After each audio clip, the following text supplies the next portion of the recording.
হয়তো আমার এ পথে আর হবে না কো আশা। দুধারে যাই রোপণ করে বুকের ভালোবাসা। ধুলার এই পথ যাই ভিজায়, শ্যামল আসন যাই বিছায়, অমল করে যাই রেখে যাই ক্ষণিক কাদা হাসা। সরাইয়ে দি পথের কাঁটা, ছড়াইয়ে যাই ফুল, নিকায় যাই স্নেহের বেদি, ছায়া তরুর মূল। মমতা মোর পথের কীটো, পায় যেন হায়, পায় যেন গো, বন বিহগের কণ্ঠে হৌক ও মোর আমার ভাষা। ভক্তিবিহীন সম্বলহীন দুঃখী অকপট, শক্তি নাহি গড়তে দেওল সাত্তনারী মঠ। গ্রামের দুই পাশের প্রাকৃতিক সৌন্দর্য উপভোগ করতে করতে আমরা পৌঁছে গেলাম পল্লী কবি কুমুদ রঞ্জন মল্লিকের বাড়ির সামনে। এখানে টোটো গাড়ি আমাদের নামিয়ে দিল একদম আম বাগানের মাঝে। বাড়ির পেছনের দিকে একটি মন্দির রয়েছে, যা আপনাদের ভিডিওর পরের অংশে দেখাবো। এই সামনের সরু ঢালাই রাস্তা দিয়ে যদি একটু এগিয়ে যাই, তাহলেই আমরা পৌঁছে যাব আমাদের প্রিয় কবির বাড়িতে। চারদিকে শুধু সবুজ আর সবুজ, শীতল গাছের ছায়া আর পাখির মিঠা গান। বাড়ির ওই পাশেই বয়ে যাচ্ছে অজয় নদী। নদীর ধারের বাতাস একদম মনকে শান্ত করে দেয়। একবার চিন্তা করুন, আপনি এখানে দাঁড়িয়ে আছেন, চারিদিকে আমবাগান, মাথার ওপর গাছের ছায়া, আর নদীর ধারের সেই ঠান্ডা বাতাস আপনার গায়ে লেগে যাচ্ছে। আপনার হাতে একটা কলম আর সামনে এক দস্তা কাগজ। কি ধারণা করতে পারছেন? এরকম একটা নিশ্চিন্ত, নিঃশব্দ আর প্রাকৃতিক পরিবেশেই কবি কুমুদ রঞ্জন মল্লিক নিঃশব্দভাবে বসে লিখতেন তার মনের কথা, যা পরবর্তীতে হয়ে উঠেছিল আমাদের মন ছুঁয়ে যাওয়া কবিতা। এই জায়গাটা শুধু একটা বাড়ি নয়, এটা হলো একটা অনুভূতি, একটা ইতিহাস আর একটা শান্তির ঠিকানা।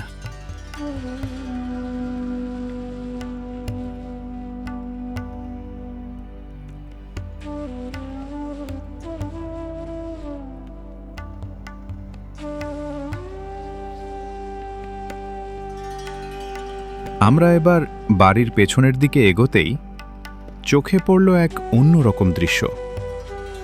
বাবলা গাছের মাথা ছুঁয়ে গোধূলি বেলায় সূর্য ধীরে ধীরে অস্ত যাচ্ছে।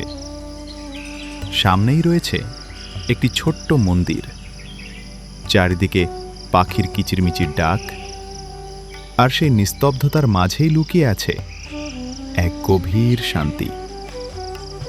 হয়তো এই কারণেই প্রার্থনার জন্য কুমুদ রঞ্জন মল্লিক এই জায়গাটিকেই বেছে নিয়েছিলেন। একবার চারপাশে তাকান, মনে হবে শহরের সব হাঙ্গামা থেকে দূরে এই গ্রামেই যেন খুঁজে পাওয়া যায় আসল শান্তি।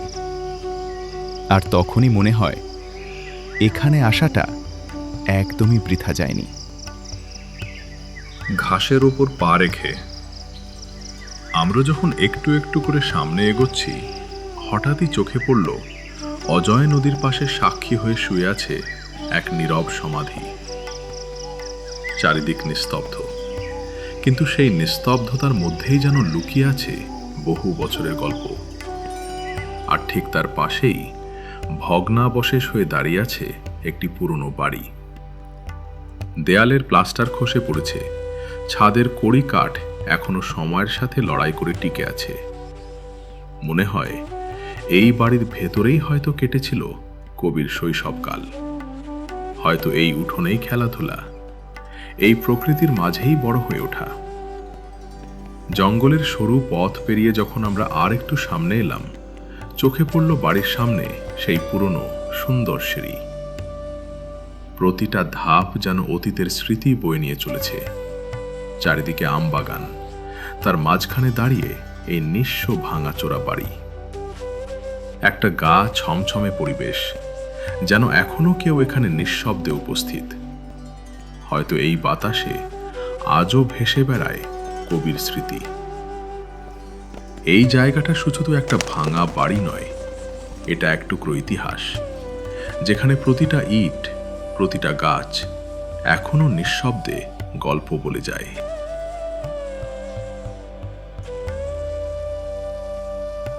আমার বাড়ি ভাঙনধরা অজয় নদীর বাঁকে। জল সেখানে সোহাগ ভরে স্থলকে ঘিরে রাখে। সামনে ধূসর বেলা, জলচরের মেলা। সুদূর গ্রামের ঘর দেখা যায় তরুলতা ফাঁকে।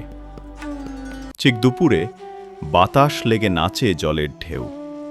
আমি দেখি আপন মনে, আর দেখে না কেউ। জেলেরা দেই বাজ, লাফায় বোয়াল মাছ। নীরব আকাশ মুখর করে শঙ্খচিলে ডাকে। ভাঙা বাড়ির ভাঙা ঘটে আছড়ে পড়ে জল।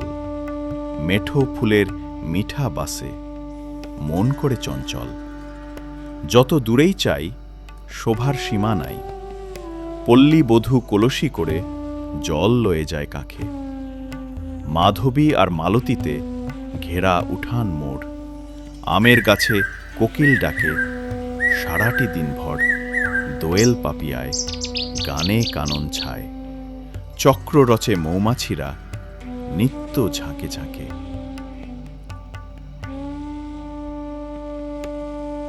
এই জায়গার রক্ষণাবেক্ষণের দায়িত্বে আছেন দুজন বৃদ্ধা আর একজন বৃদ্ধ পণ্ডিত।